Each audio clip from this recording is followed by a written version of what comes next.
Second question છે કે list types of algorithm and explain. What is algorithm? First આપણે algorithm શું છે એ જોઈશું. An algorithm is the finite sequence well defined step or operation for solving program in the systematic. કે આપણે કોઈ બી પ્રોગ્રામને સોલ્વ કરવો છે, કોઈ બી પ્રોબ્લેમને સોલ્વ કરવો છે, તો એનો એક સિસ્ટમિક વે હોય છે, એક રસ્તો હોય છે કે સિક્વન્સમાં જવું પડે છે. એનું જે સ્ટેપ હોય છે એ ફોલો કરો ત્યારે તે અલ્ગોરિધમ બને છે. There are rules for solving any problems in a proper manner. કે એના કોઈ રૂલ્સ રેગ્યુલેશન્સ છે કે જે તમે એમને ફોલો કરી શકો છો. એને ફોલો કરીને તે તમે એક પ્રોબ્લેમનું જે સોલ્યુશન આવે એ સોલ્યુશન આવે છે. Instructions are written in the natural language. કે ઇન્સ્ટ્રક્શન એ નેચરલ લેંગ્વેજમાં લખવું હોય છે. It's also called a step by step solution. Types of algorithm. There are various types of algorithm technique exist according to types.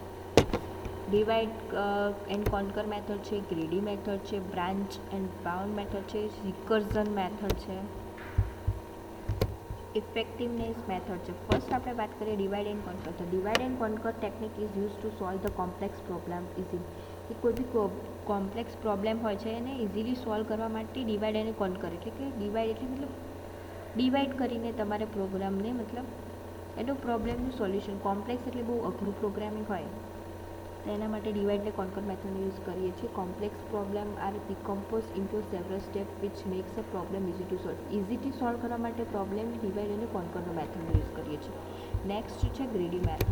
Greedy મેથડમાં શું થશે કે this method is use to solve optimization problem. Optimization મતલબ કે with several possible solution best solution આપશે. કે optimization એટલે best solution આપશે ગ્રીડી મેથડથી. તમને જે પ્રોબ્લેમ સોલ્વ કર્યો છે એનું તમને બેસ્ટ સોલ્યુશન મળશે. વિથ જો તમે પ્રોગ્રામનું બેસ્ટ સોલ્યુશન માટે જો તમારે મેથડનો યુઝ કરવો હોય તો ગ્રીડી મેથડનો યુઝ કરવાનો. થર્ડ છે બ્રાન્ચ એન્ડ બાઉન્ડ છે. When there are several statements. Branch and બાઉન્ડમાં શું મેથડમાં શું થશે કે બહુ બધા સ્ટેટમેન્ટ આવે છે તેને logically repeat this type of concept use. Certain part of logic repeated this types of concept is use. Greedy મેથડની અંદર શું થશે કે તમારે ઓપ્ટિમલ સોલ્યુશન જોતું હોય ઓપ્ટિમાઇઝેશન મતલબ કે જે સોલ્યુશન બેસ્ટ સોલ્યુશન જોતું હોય તો તમે ગ્રીડી મેથડનો યુઝ કરી શકો છો. જ્યારે સેવરલ સ્ટેટમેન્ટ મતલબ કે લોજિક રિપીટેડ ટાઈપ ઓફ કોન્સેપ્ટનો યુઝ કરવો હોય કે નંબર ઓફ નોડને ડિટરમાઇન કરવી હોય તો એના માટે બ્રાન્ચ એન્ડ બાઉન્ડનો યુઝ કરવાનો. ફોર્થ વન છે recursion. Recursion when the procedure call it self is called recursion. કે જે રિકર્ઝનમાં શું છે કે ઇટ સેલ્ફ કોલ્ડ રિકર્ઝન એ પોતે જ કોલ રિટર્ન કરે છે એટલે એના રિકર્ઝન કહેવામાં આવે છે. ઇફેક્ટિવનેસમાં શું થશે કે all operation can be carried out of predefined time and sequence.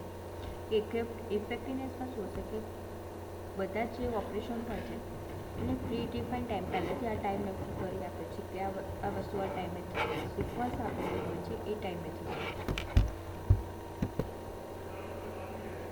Third question explain the flow chart with the suitable example. Flow chart છે. What is a flow chart? Flow chart is a graphical or diametrical sequence of any problem to be solve to computer programming language.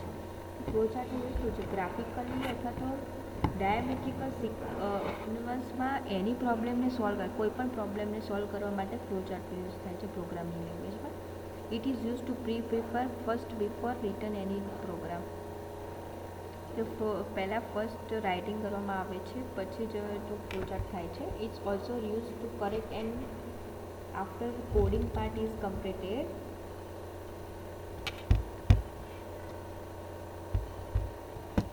Flow chart is easy to understand. કે flow chart છે એને આપણે ઇઝીથી understand કરી શકીએ છીએ. અને logic and sequence problem કે કોઈ બી પ્રોબ્લેમનું સોલ્યુશન્સ આવી શકે છે એની અંદર.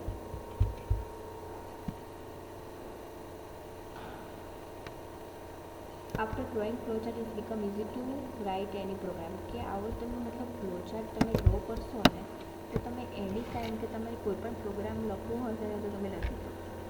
There are various standard symbols available in the represent logic problems. કે આ બધા જે સિમ્બોલ છે મતલબ આને આપણે આના સિમ્બોલ કહેવાય છે. સ્ટાર્ટ એન્ડ સ્ટોપ, કોઈ બી આપણે પ્રોગ્રામ લખીએ છીએ, મતલબ કે કોઈ બી ફ્લોચાર્ટ બનાવીએ છીએ તો એનું સ્ટાર્ટિંગ આપણે સ્ટાર્ટ એન્ડ સ્ટોપથી કરીશું, તો એના માટે સિમ્બોલ આનો યુઝ થશે. નેક્સ્ટ આપણે યુઝ કરીશું ઇનપુટ એન્ડ આઉટપુટ. તો use input and output operations, કોઈ બી ઇનપુટ અને આઉટપુટ આપવા માટે આ સિમ્બોલ યુઝ કરીશું. પ્રોસેસ ઓર એક્સપ્રેશન રિપ્રેઝન્ટેશન માટે આ સિમ્બોલ યુઝ કરીશું. Use to assignment or expression માટે જે આવે છે એના માટે યુઝ કરવાનું તો સિમ્બોલ છે. વોટ ઇઝ ડિસિઝન, ડિસિઝન માટે ટ્રુ ઓર ફોલ્સ, ટ્રુ હશે તો આ બાજુ જશે, ફોલ્સ હશે તો આ બાજુ જશે, એવી રીતે મતલબ કન્ડિશન સેટ થાય છે. અને કન્ડિશનનો સિમ્બોલ ડિસિઝન માટે જો કોઈ બી પ્રોગ્રામિંગ કરવું હોય તો આ સિમ્બોલ આવે છે ફ્લોચાર્ટમાં. પછી છે direct of data flow, direction of data flow or flow lines, કે ડાયરેક્શન મતલબ કે તમારો પ્રોગ્રામને મતલબ ફ્લોચાર્ટ છે આ બાજુ જાય છે કે આ બાજુ જાય છે, અપ ડાઉન એરો છે. નેક્સ્ટ છે connector, connecting lines of different places, કે તમારે કોઈ બી ડિફરન્ટ પ્લેસીસને કનેક્ટ કરવા માટે યુઝ થાય છે. નેક્સ્ટ છે લૂપ, લૂપની અંદર છે કે use for instruction or looping statement, કે લૂપ માટે લૂપનું જે સ્ટેટમેન્ટ આવે છે એના માટે આ સિમ્બોલ યુઝ થાય છે. ફ્લોચાર્ટનું જે એક્ઝામ્પલ છે જે આપણે સિમ્બોલ યુઝ કર્યા છે, જેવી રીતના કે સ્ટાર્ટ કરવા માટે સ્ટોપ માટે આ જે સિમ્બોલનો આપણે યુઝ કર્યો તે આ સિમ્બોલ છે. આ શું છે કે એક્ઝામ્પલ આપીએ છીએ કે draw a flowchart of find a sum of two number, કે આપણે બે વેલ્યુનો સરવાળો કરવો છે તો એના માટેનું ફ્લોચાર્ટમાં આપણે જે ફ્લોચાર્ટ બનાવો છે કેવી રીતના બનાવીશું, તો આપણે પહેલાં સ્ટાર્ટ તો કરીશું, કોઈ બી વસ્તુ છે તો પહેલાં સ્ટાર્ટ કરીશું. સ્ટાર્ટનો સિમ્બોલ આવ્યો હતો. Read the process A and B, process માટેનો આયરો સિમ્બોલ હતો તો પહેલાં વેલ્યુને શું કરશે, સ્ટાર્ટ કરશે પહેલાં, પછી એ વેલ્યુને રીડ કરશે, એ પ્લસ એ અને બીને વેલ્યુને રીડ કરશે. આમાં શું થશે કે ઇનપુટ મતલબ આ ઇનપુટ આઉટપુટ છે, ઇનપુટ આઉટપુટનો સિમ્બોલ છે.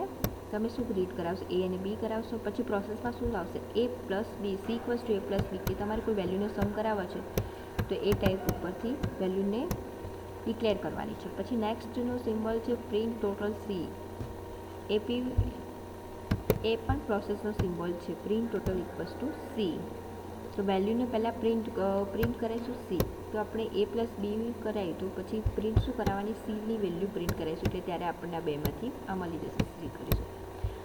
એનો નેક્સ્ટ સિમ્બોલ છે સ્ટોપ, સ્ટોપનો સિમ્બોલ છે, સ્ટાર્ટનો સ્ટોપનો સિમ્બોલ છે યુઝ કર્યો છે અહીંયા, અને અહીંયા સ્ટોપ થઈ જાય છે આપણો પ્રોગ્રામ.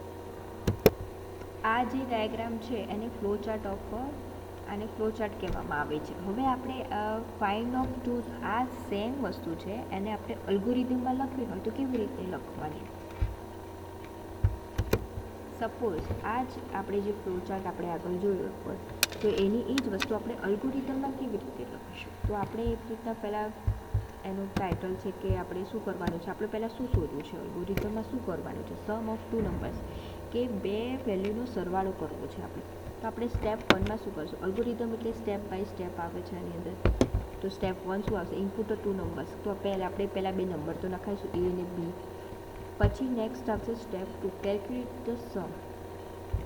સેકન્ડ સ્ટેપમાં શું કરીશું, આપણે બે વેલ્યુનો સરવાળો કરાવવો છે તો આપણે શું કરીશું, સમ પર કરીશું, કેલ્ક્યુલેટ ધ સમ કરીશું, એ પ્લસ બી કરાવીશું. નેક્સ્ટ આપણે શું કરાવીશું, એ વેલ્યુને પ્રિન્ટ કરાવીશું. આપણે શું કરીશું, અહીંયા ધારો કે ઉપર સી હતું, c equals to a plus b હતું, બરાબર, તો આપણે વેલ્યુ કઈ સીની વેલ્યુ પ્રિન્ટ કરીએ, એવી રીતે સમ કર્યો છે અમારી અંદર, તો સમની value print of total equal to sum, તો આપણે સમની વેલ્યુને પ્રિન્ટ કરાવી છે.